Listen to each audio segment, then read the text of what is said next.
cultura é segura, non canceles. Alerta vermella, facemos eventos.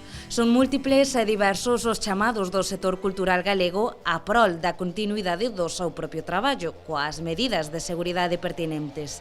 A esta reivindicación súmase a necesidade do impulso das artistas galegas. Hoxe colocamos o foco na aposta polas músicas e os músicos locais. Para iso imos ata a cidade de Lugo.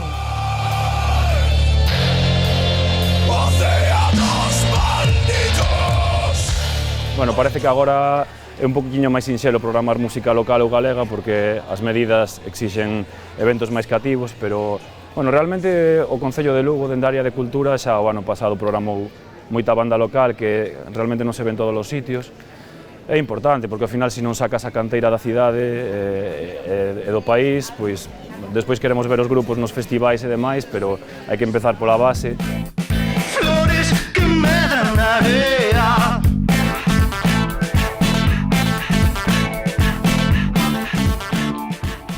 Os grupos locais somos persoas que facemos cultura, que facemos arte, que necesitamos amosala, porque senón non teria sentido.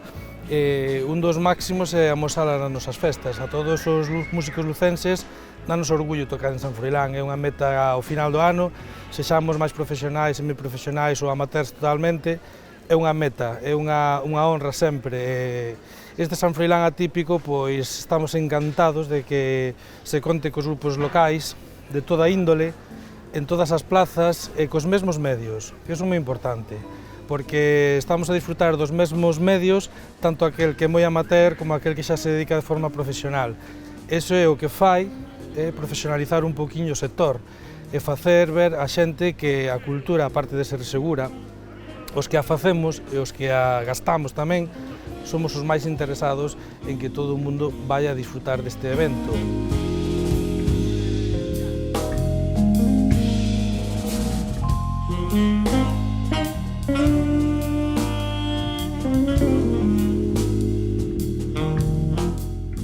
Dixemos de que tiñamos que facer unhas actividades diferentes, pero que tiñamos que axudar ao tecido cultural, tiñamos que achegar outra vez a cultura ás persoas e aí, pois, pensando, pois, demos na idea de facer pois, os concertos todos simultáneos en distintas zonas da cidade, con carpa, coa cabida limitada, cumprindo todos os requisitos. E ben, estuvemos traballando hasta o último momento, sempre esperando por si había un aumento de contagios, a situación sanitaria empeoraba e tiñamos que cancelar todo eso. É importante non cancelar unha actividade como a cultural que a fin de contas non solamente dá de comer aos músicos ou aos artistas, senón técnicos, as salas de concertos que están paradas agora mesmo pasando super mal, a xente que monta, productoras, demais, esa xente tamén come e aparte que, bueno, inda que nos intenten algúns facer creer que a cultura non é básica, veríamos que sería do noso povo sen cultura durante un par de anos, entón é imprescindible. Na máis doce escuridade. Bueno, a cultura eu penso que se puxo en valor neste momento, pero non así o artista. Esa é un pouco a miña tamén reivindicación.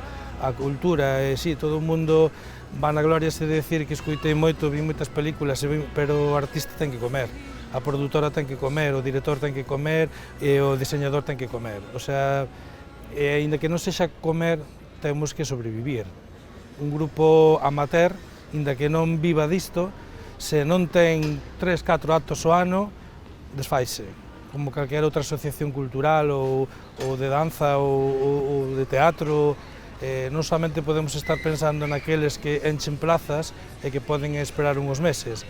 Os que non enchen plazas non as van encher nunca así. Entonces, temos que empezar polo pequeniño que é o noso local, non? A cidade. Mais, dame máis, dinheiro, mais, dame máis.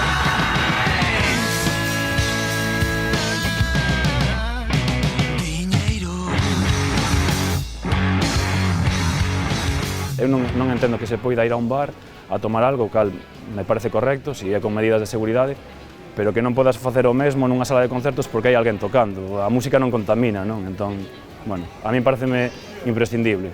O que non se pode facer é coller a xente das artes e dicirlle, non, vos parades, vos non comedes. é inviable. Igual que en grandes empresas se formularon ERTEs, por exemplo, a ver, non son economista nin político, non?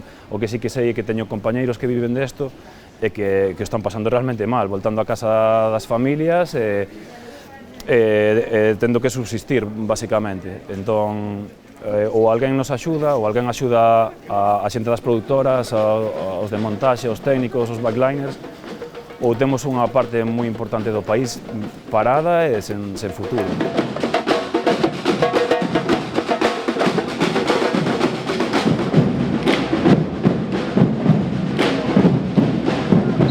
Bueno, seguimos contando con eles e tamén un pouco na idea de axudar a ese colectivo cultural, de produción, técnicos, tamén grupos de música da cidade, porque nestes momentos creo que a administración local ten que apostar e axudar económicamente a eses grupos, a esas autónomos ou pequenas empresas que xeneran postos de traballo na cidade e hai que axudalos a que sigan vivindo, lóxicamente.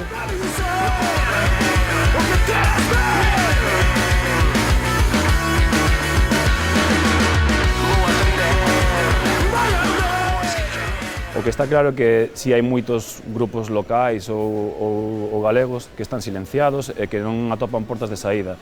Cando faz música un poquinho contestataria, cando fas música, moitas veces, por facer música en galego atopas portas fechadas, sí que ás veces daste conta de que se tenden portas aos de fora ou a cancións que non xeneran polémica, que simplemente que me parecen moi ben, que falan de disfrutar, de bailar, que é maravilloso, pero tamén hai unha música nosa que históricamente, dende fai 20-25 anos, é música contestataria, que custa de que teña axudas. É inviable aparecer nun programa da TVG cantando certas cousas. Eso non sabémolo e sabemos que si vas ou che curtan ou che limitan por onde tes que ir, entón a decisión sole ser non ir, pero eso debería cambiar porque, ao fin de contas, unha canle como a Radio Televisión Pública debería facilitar a saída da cultura local, que é do que falamos ao final.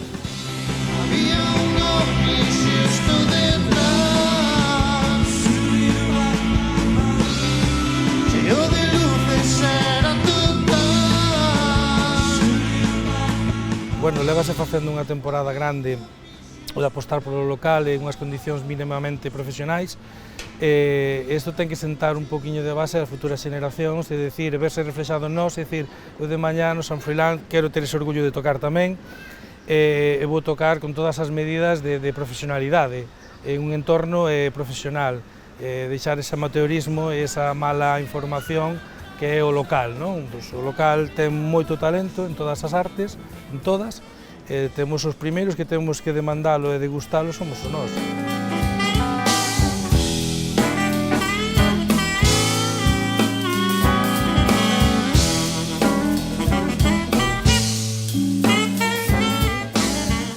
Que hai moita xente empeñada en criminalizar a cultura como foco de contagio e é mentira, eso non é certo.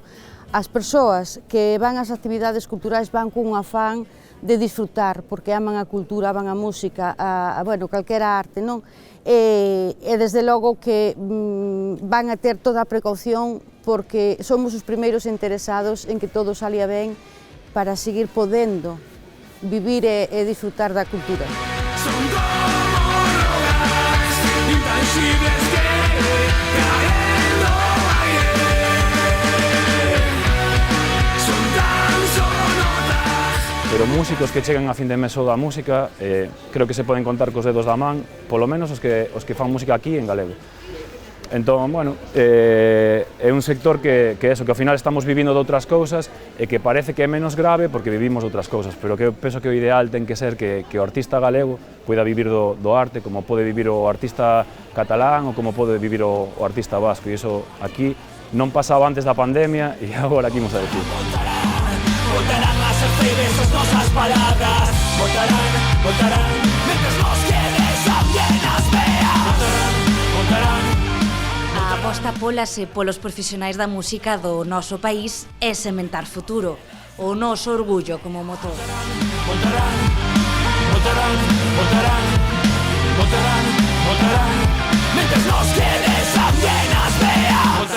voltarán.